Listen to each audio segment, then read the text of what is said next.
Hong Kong के food safety विभाग ने चेतावनी जारी की है और कहा है कि एमडीएच और एवरेस्ट के कुछ मसालों में कीटनाशक एथिलीन ऑक्साइड पाए गए हैं, जिसके इस्तेमाल से कैंसर का खतरा हो सकता है। ऐसे में इसके इस्तेमाल से बचने की सलाह दी गई है। यही नहीं, हांगकांग में एमडीएच और एवरेस्ट के कुछ मसालों की खरीद बिक्री पर भी रोक लगाने को कहा गया है। क्या है पूरा मामला, एथिलीन ऑक्साइड कितना खतरनाक है, इस पर करेंगे विस्तार से चर्चा। पहले रिपोर्ट देखिए।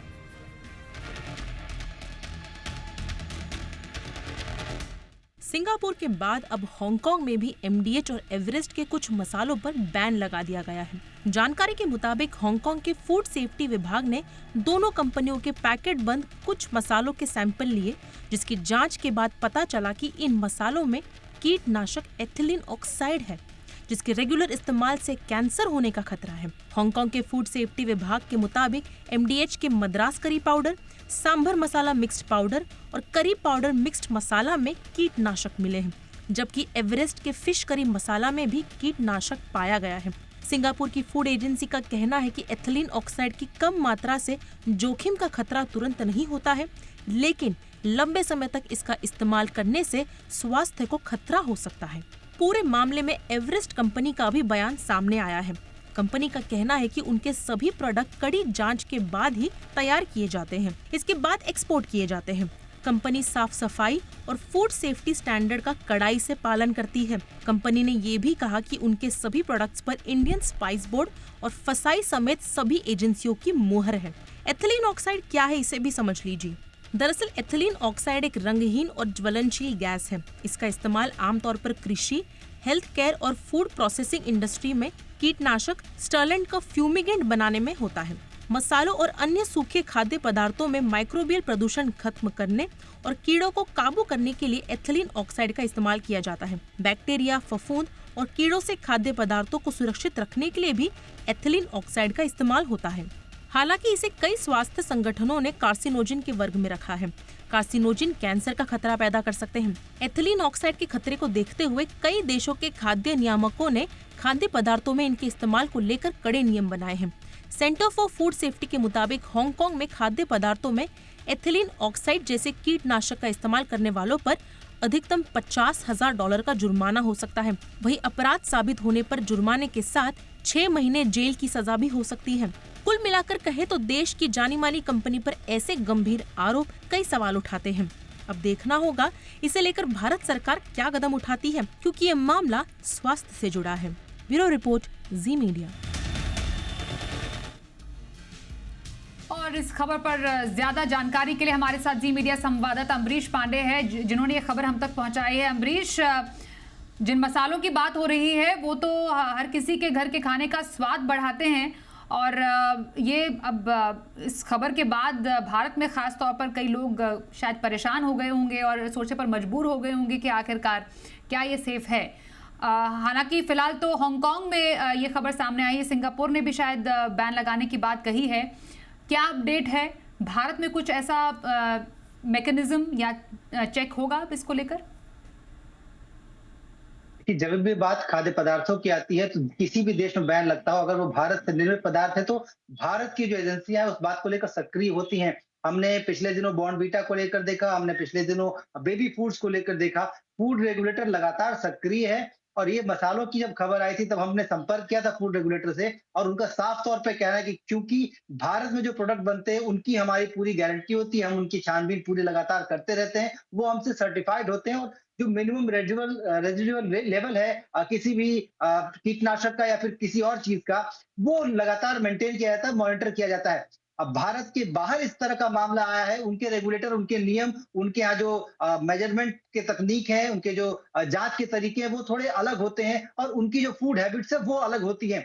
तो संभव है कि उनके पास जो नियम जो प्रोडक्ट गया है उनमें ये जो प्रोडक्ट है वो तय मात्रा से ज्यादा हो, लेकिन भारत में जो प्रोडक्ट बिक रहा है उसमें ऐसा कुछ नहीं है। लेकिन एहतियातन हमने कई जगह से, यानी कि फूड रेगुलेटर ने एहतियातन देश भर में कई जगहों से इस तरह के सैंपल लिए हैं, जो कि एवरेस्ट, एमडीएच समेत बाकी जो मसाला कंपनियां हैं उनके भी ऐसे प्रोडक्ट हैं जिनकी की शेल्फ लाइफ थोड़ी ज्यादा होती है, क्योंकि कई बार ये देखा गया कि जिन प्रोडक्ट्स की शेल्फ लाइफ ज्यादा होती है उसमें ही इस तरह के केमिकल्स या प्रिजर्वेटिव्स मिलाए जाते हैं। तो ऐसी तमाम प्रोडक्ट जो कि ये मसाला कंपनियां बनाती हैं और जिनकी शेल्फ लाइफ ज्यादा है, उनके सैंपल्स रैंडम कलेक्ट किए गए हैं और उनकी जांच शुरू कर दी गई है।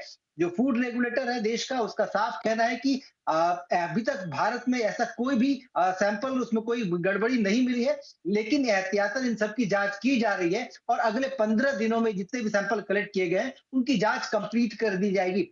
एक बार जांच कंप्लीट होती है, सब कुछ सही पाया जाता है तो सही है, अदरवाइज उसके लिहाज से जो भारत में जो कानून है उसके हिसाब से कार्रवाई की जाएगी। लेकिन प्रथम दृष्टया अभी तक भारत में कोई भी ऐसा मामला नहीं मिला है। ये जरूर है कि एडवाइजरी के तौर पर फूड रेगुलेटर ने उन सभी कंपनियों से कहा है कि आप अपने स्तर पर दोबारा उन पैकेट्स की, उन बैच नंबर्स की जांच कर लें जो कि आपने विदेश भेजे थे, या फिर उस मेक की जांच कर लें जो कि उस दौरान भारत के लिए बनाए गए थे। जी स्वाति। जी, धन्यवाद करेंगे अमरीश आपका इस पूरी खबर पर ताज़ा अपडेट देने के लिए। आइए अब हमारे साथ हमारे खास एक्सपर्ट भी हैं इस पूरी खबर पर चर्चा करने के लिए। डॉक्टर तरुण साहनी सीनियर कंसल्टेंट है internal medicine Apollo hospitals. Sir बहुत स्वागत है आपका इस चर्चा में शामिल होने के लिए। गाय बगाहे दिन प्रतिदिन हम देख रहे हैं कि खाने की चीज़ों में मिलावट के मामले या फिर परमिसिबल लिमिट से ज़्यादा किसी एक पदार्थ के मामले सामने आ रहे हैं जिससे लोगों की नींद उड़ रही है। सर अब ताज़ा मामला मसालों को लेकर है। अब भारतीय खान पान में तो मसालों के बगैर कोई इमेजिन ही नहीं कर सकता। हम इतने ज़्यादा मसालों के शौकीन होते हैं। सबसे पहले सर जानना चाहेंगे जिस एक पदार्थ को लेकर ये बहुत बड़ा बवाल उठ रहा है, एथिलीन ऑक्साइड। सर समझना चाहेंगे क्या है ये, शरीर को नुकसान कैसे पहुंचा सकता है अगर इसको किसी खाद्य पदार्थ या मसालों में शामिल किया गया है तो? इथिलीन ऑक्साइड एक केमिकल है जो नॉर्मली बॉडी में या फूड में पाई नहीं जाती है। ये फूड इंडस्ट्री में यूज किया जाता है एज अ पेस्टिसाइड, ताकि जो भी फूड प्रोडक्ट्स हैं उनकी लंबी लाइफ रहे, उनको दूर देशों में भेजने के लिए वो प्रिजर्व होके रहें। इथिलीन ऑक्साइड हानि इस तरीके से पहुंचाता है क्योंकि वो जैसे पेस्टिसाइड्स का मतलब है वहां पे कोई भी कीटाणु को वो जन्म नहीं लेने देता। उसी वजह से वो पेस्टिसाइड जो हमारे शरीर के कैंसर सेल्स, जो नॉर्मल सेल्स हैं, उनमें जेनेटिक म्यूटेशन कर देता है। वो जेनेटिक म्यूटेशन का मतलब है कि जो नॉर्मल सेल है वो एक अलग तरीके से काम करना शुरू कर देता है, जिसको हम अदर वर्ड्स में कैंसर बोलते हैं। और ये पाया गया कि जहां पे इथिलीन ऑक्साइड की मात्रा ज्यादा है उन लोगों में, इन लेडीज, ब्रेस्ट कैंसर के इंसिडेंट ज्यादा हैं, और अगर ओवरऑल पॉपुलेशन में लिम्फोमास के चांसेस बढ़ जाते हैं। इसलिए बहुत देशों ने, जैसे आपने बोला, इसको बहुत सालों से, यूरोपियन यूनियन में तो बहुत सालों से बैन कर रखा है, और इंडिया में भी I am sure food safety और एफएसएसएआई बहुत ध्यान रखती है कि कितनी मात्रा में होना चाहिए। उसकी अलाउंस बहुत ही वेरी वेरी मतलब माइक्रो अमाउंट में टॉलरेटेड है, and government should take strict action अगर कहीं पे पता चला कि उन्होंने ये मतलब कामयाब नहीं किया है एंड ये इम्प्लीमेंट नहीं किया है। बिल्कुल सर। डॉक्टर तरुण, जैसे कैंसर जैसी गंभीर बीमारी होना या शरीर को एक बहुत ही गंभीर बीमारी होना, उसमें थोड़ा सा सर समय लगता है। Over the period of time अगर किसी चीज़ का इस्तेमाल होता है तो वैसी एक विकृति शरीर में कुछ पैदा होती है। कैसे क्या एक छोटे, मानिए किसी ने इस्तेमाल कर लिया कुछ समय के लिए, उनको भी ऐसी कोई परेशानी हो सकती है? अगर एक ज़रूरत से ज़्यादा अगर ऐसे किसी मसाले का इस्तेमाल किया जिसमें ऐसे कोई पदार्थ पाया गया है, भारत में तो हालांकि इसका भी कोई प्रूफ नहीं पाया गया है, पर फिर भी कितना समय लग सकता है इसको बॉडी में नुकसान पहुंचाने के लिए? फिर दो तरीके के एक्सपोजर होते हैं। एक तो है कि लार्ज क्वांटिटी, बहुत अधिक मात्रा में छोटे समय के लिए है, और दूसरा है कि छोटी मात्रा में लंबे समय के लिए है।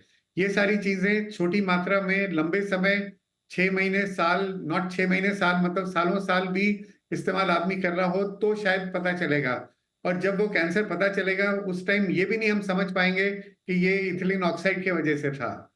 लिम्फोमा जो हैं, ये सारे कैंसर्स को जेनेटिक म्यूटेशन होते होते सालों साल लग जाते हैं, और जब तक हमें पता चलता है तब तक बहुत लेट हो चुका होता है।